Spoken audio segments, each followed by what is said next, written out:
Les TCE deuxième année 201 et 202. Dans cette séance, je présente le budget de décaissement. C'est la troisième partie du budget de trésorerie. Donc, ce budget est défini comme c'est un budget qui exprime toute sortie de fonds, c'est-à-dire qu'une entreprise présente ses achats, ces différents achats, ces différentes charges aussi, ainsi que les immobilisations. C'est pour ça ce budget est composé de plusieurs éléments, dont les achats. Donc, si j'ai des achats, c'est-à-dire que je parle des achats de matières premières, de marchandises, des emballages, des fournitures, etc. Deuxième partie, ce sont les autres charges. Ce sont autres charges externes, charges personnelles, impôts et taxes, et les investissements, le budget des investissements, c'est-à-dire toute acquisition d'un actif immobilisé, exceptionnellement les immobilisations en non-valeur, et le budget de TVA. Vous savez bien dans la fiscalité que la TVA à décaisser, c'est la TVA facturée, moins TVA récupérable, moins crédit TVA, ça va donner TVA due que je dois encaisser le mois suivant. Donc, la présentation de ce budget se présente comme suit. Les éléments, on a budget d'achat, budget des autres charges, budget des investissements, budget TVA. Le total va nous donner le total de décaissement, le montant bien sûr, les périodes bien les mois, le mois, la période 1, période de 3 jusqu'à 12 et le reste. Donc, après, je vais traiter chaque budget à part. Et je commence par le budget des achats. Je continue pour les différents sous-budgets de décaissement. Je commence par le budget des achats. Sa présentation est comme suit, les voilà. Il est composé des éléments dont le fournisseur est contre-attaché. Le fournisseur provient du bilan initial, bien des informations complémentaires. Le montant, bien sûr, est toute taxe comprise puisque les éléments du bilan sont enregistrés en TTC. Les achats par période, période 1, période 2 jusqu'à période 2, ça dépend de l'exercice. Est-ce que c'est un budget trimestriel ou bien budget semestriel ou bien budget annuel? Le montant hors taxe, là voilà. La TVA c'est le hors taxe fois l'auto, et le montant TTC c'est le hors taxe plus TVA, et voici les périodes, période 1, période 2 jusqu'à 12, la période 2 c'est le reste. Et on calcule bien sûr le montant des encaissements par période, et on calcule TVA, c'est la TVA par période, c'est le montant de la période fois l'auto, fois 1, l'auto fois l'auto. Ça va donner la TVA par période 1, période 2 jusqu'à le reste. Je continue, pardon. Je continue pour l'exemple du budget des achats. Et le voilà, c'est un exemple que j'ai pris moi-même pour le fournisseur et contre-attaché pour la période de N-1, 30 000 payables en janvier. Les achats du trimestre hors taxe, on a en janvier 100 000, février 120 000 et mars de 140 000, pardon, payables comme suit, la moitié en comptant et le reste à 30 jours. Voilà la correction pour le fournisseur. Pour la présentation, c'est éléments hors taxe TVA, TTC janvier, février, mars, et le reste c'est un budget trimestriel. Le fournisseur est contre-attaché, c'est le montant TTC 30 000, payable en janvier. Le reste, bien sûr, ça va être en zéro. Pour les achats, on a janvier, février, mars. Le hors-taxe 100 000, 120 000, 140 000. La TVA, c'est 20 000, 24 000, 28 000. La TVA, c'est le hors-taxe fois le taux de TVA 20%. Le montant TTC 120 000, 144 000, 168 000, c'est le hors taxe plus TVA. Et le règlement, c'est la moitié au comptant et le reste à 30 jours. La moitié de 120 000, c'est 60 000. janvier et 60 000 en février. Pour le mois de février, on a acheté 144 000. Le paiement s'effectue par moitié à la date de l'achat, 72 000. Et le reste en mars, 72 000. Pour le mois de mars, le TTC 168 000. On a payé 84 000 en mars et 84 000 dans le reste. Le total, c'est pour janvier, ça va donner 90 000, février 132 000, mars 156 000 et le reste 84 000. Et j'ai calculé la TVA sur récupérable sur achat, c'est 90 000 divisé par 1,2 fois 20%, ça va donner 15 000. Ou bien 90 000 divisé par 6, c'est 15 000. La même chose pour février, 132 000 divisé par 1,2 fois 20%, ça va donner 28 000. Pour le mois de mars, 156 000 divisé par 1,2 fois 20%, c'est 26 000. Et pour le reste, 84 000 divisé par 1,2, ça va donner 14 000. Et le voilà, le budget, la présentation du budget d'achat. Je continue pour le deuxième type de ce budget. Des budgets d'investissement, c'est le budget d'investissement défini comme toute acquisition des immobilisations, exceptionnellement les immobilisations en non-valeur. Il est donc composé soit des immobilisations incorporelles, soit des immobilisations corporelles ou bien des immobilisations financières. La présentation de ce budget est la suivante: éléments hors taxes, TVA, TTC et les périodes et ainsi que le reste.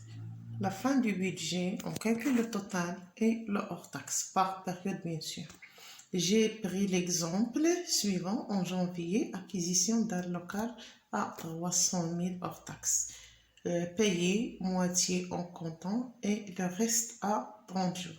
Deuxièmement, dans le mois de mars, acquisition d'un camion, 500 000 hors taxe, payé 25% en espèces et le reste en juin.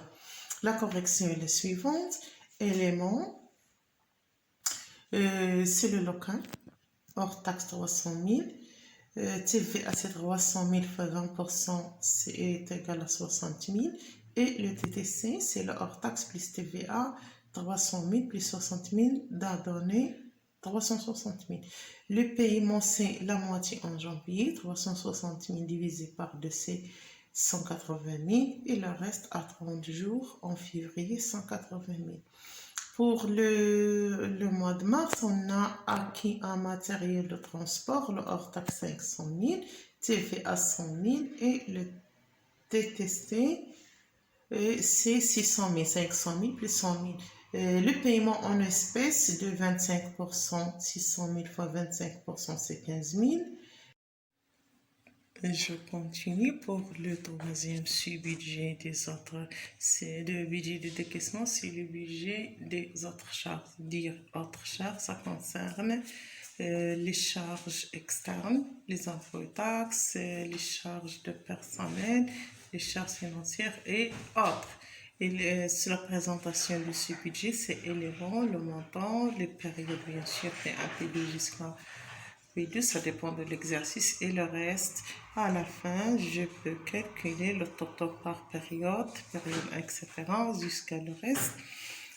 Donc, le budget de votre charge contient des charges qui sont soumises à la TVA et contient aussi des charges non soumises à la TVA. Il contient aussi des charges d'exploitation et des charges hors exploitation. Donc, j'ai repris l'exemple suivant. Donc, les données du bilan initial, il y a un reliquat de l'IS, c'est 40 000 dirhams. Il y a les organismes sociaux, 3 000 payés en janvier. Associés créditeurs, composé des dividendes à payer 70 000. Donc, le reliquat de l'IS, les organismes sociaux et les associés créditeurs ne sont pas soumis à la TVA. l'IS ainsi que les organismes sociaux, ce sont des charges d'exploitation. Associés créditeurs, ce sont des charges hors exploitation. Donc, autre information complémentaire, le salaire mensuel est 35 000 dirhams. Les charges sociales payées pour le mois suivant représentent un quart du salaire mensuel. Autres charges externes sont 10 000 dirhams payés par mois et sont hors taxes. Et à compte de l'IS, 25 000. Concernant la correction dans notre exercice de la partie des budgets des autres charges, les éléments, le reliquat de l'IS c'est 40 000. Comme vous savez que l'IS est payé en 4 acomptes. La dernière acompte de l'année précédente, ou bien de la période précédente, sera versée en mars. C'est 40 000. Les organismes sociaux, le montant c'est 30 000, c'est payé en janvier, c'est 3 000 payés en janvier, c'est 3 000. Associés créditeurs, 70 000, comme les énoncés nous disent qu'ils seront payés en mars, 70 000.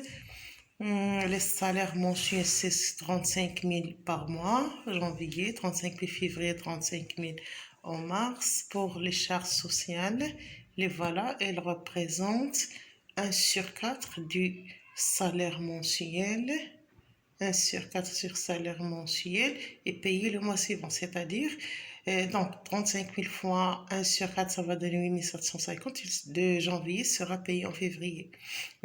En février sera payé en mars sera payé dans le reste.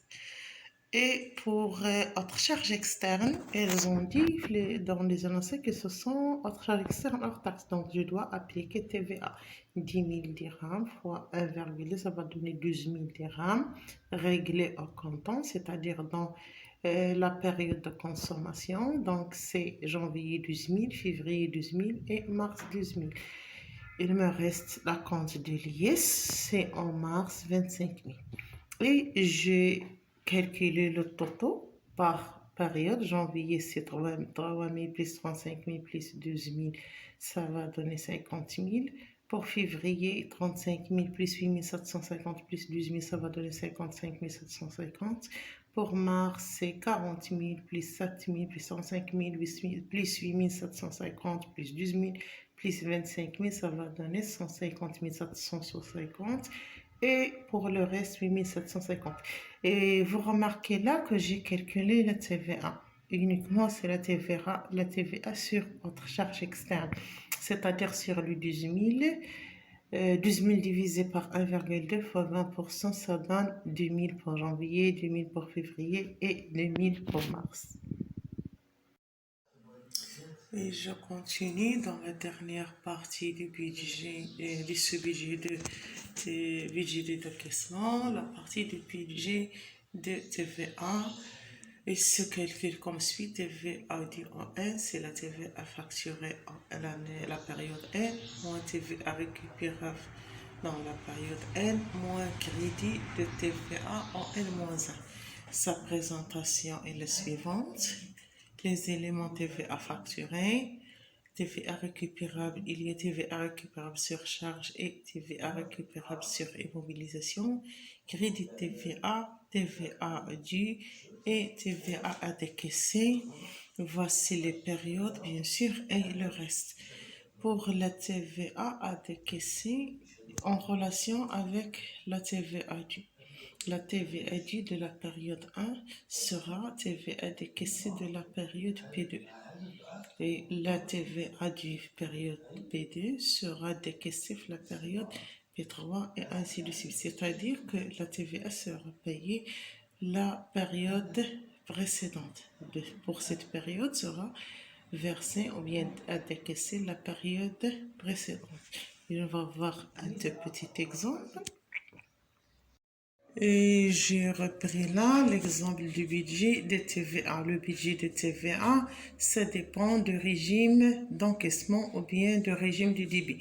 En général, le calcul de la TVA dit, c'est la TVA pour la période N, c'est la TVA facturée en la période N, moins TVA récupérable la période N, moins le crédit de TVA pour N-1. Donc, la présentation, c'est l'élément TVA facturé, TVA récupérable, crédit TVA, TVA dû et enfin TVA à décaisser. Donc, TVA dû, c'est TVA facturé moins TVA récupérable moins crédit TVA. Les périodes que j'ai prises ici, c'est la période janvier, février, mars et le reste. Et je travaille dans cet exercice par le régime d'encaissement, puisque dans la TVA facturé, on a le reste. Dans le régime de début, le reste est égal à 0. Puisqu'on a calculé la TVA sur la facture. Donc, on n'a pas de reste. Si on a calculé la TVA selon le mode de règlement, selon l'encaissement de fonds, donc on doit avoir le reste. Donc, janvier 100, février 110, mars 220 et le reste 130.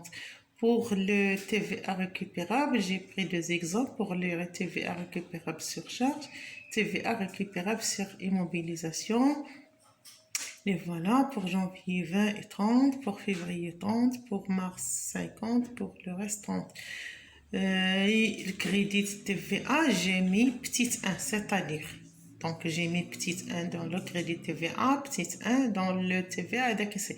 Donc, j'ai mis au-dessus du tableau voir le bilan initial, puisque dans le TVA à décaisser en janvier ainsi que le crédit TVA dépend de l'exercice. On va voir le bilan de la période N-1. Est-ce qu'il contient un TVA dû? Un TVA dû, donc je le mets ici, TVA à décaisser. Si on a un crédit TVA, je le mets dans le haut de le mois de janvier. Donc, j'ai calculé TVA pour le mois de janvier, TVA dû moins 220, c'est 100 moins 230. Vous m'en donnez moins 220.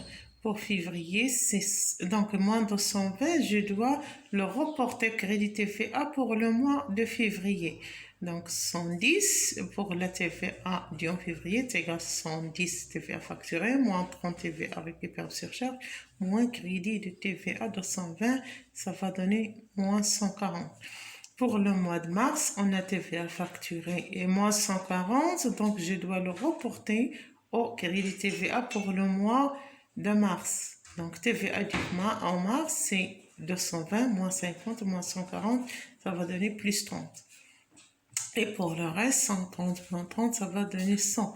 Donc, chaque fois que vous avez un crédit de TVA, un TVA dû négatif, il sera reporté c'est un crédit TVA pour la période suivante, et ainsi de suite. TVA à décaisser. Donc, je cherche dans les énoncés, est-ce que j'ai un TVA à décaisser, ou bien TVA dû, ou bien un crédit de TVA. Et pour le mois de février, je reporte TVA dû en janvier, c'est moins 220, donc c'est un crédit TVA. TVA à décaisser en février, c'est 0, puisqu'il est négatif le mois précédent. Mars, c'est 0 aussi. On a un TVA dû négatif en mois de février. Et 30 pour le reste.